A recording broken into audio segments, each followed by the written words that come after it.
un petit bout. Donc, ça, c'est intéressant, des règles de prédiction clinique. Il ne faut pas se fier juste à ça, mais c'est des outils qui peuvent être intéressants lors de nos évaluations pour nous donner une idée pour certaines problématiques.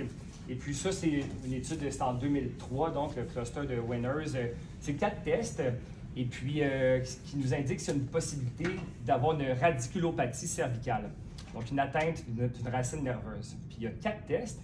Quand il y a 4 tests de positifs sur 4, la probabilité plutôt est de 90% à peu près d'être en présence d'une radiculopathie. 3 tests positifs, c'est 65%.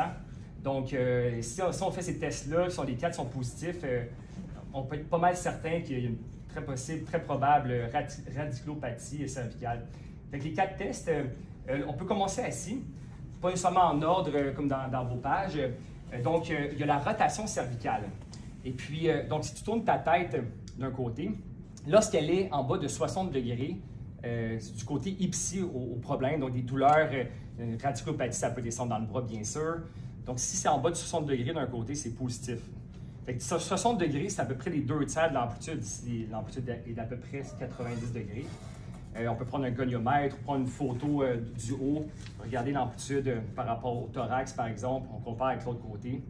Donc, rotation cervicale. Il y a aussi le test de Sperling, donc le Sperling test, où on fait une flexion latérale d'un côté, par exemple, si les symptômes étaient du côté droit, et je peux faire une compression, comme ça, voir si est-ce que ça reproduit la douleur. Des fois, les tests, il y en a qui, des fois, le Sperling plus en extension, comme ça.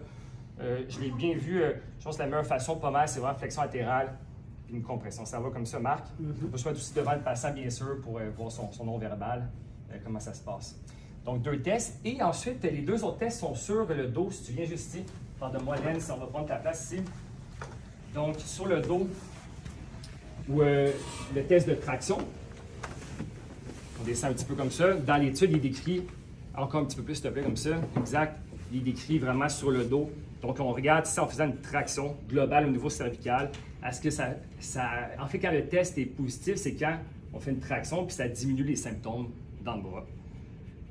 Test de traction. Et le plus important, c'est le test du ULNT qu'on a vu tantôt, de mise en tension neurodynamique. Donc, on l'a très bien vu avec toi. On stabilise la scapula ici. Abduction, donc on empêche qu'elle montre la scapula.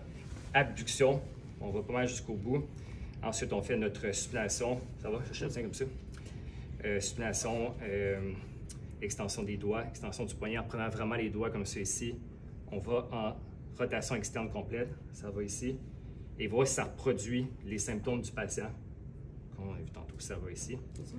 Donc, ces 4 tests-là. Et bien sûr, on ne se fie pas juste à ça parce qu'il ne faut pas oublier aussi tout le subjectif aussi. Et aussi, pas oublier nos dermatomes qu'on peut faire, les réflexes aussi.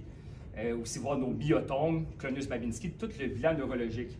On ne se fie pas juste au cluster, mais c'est un bel outil.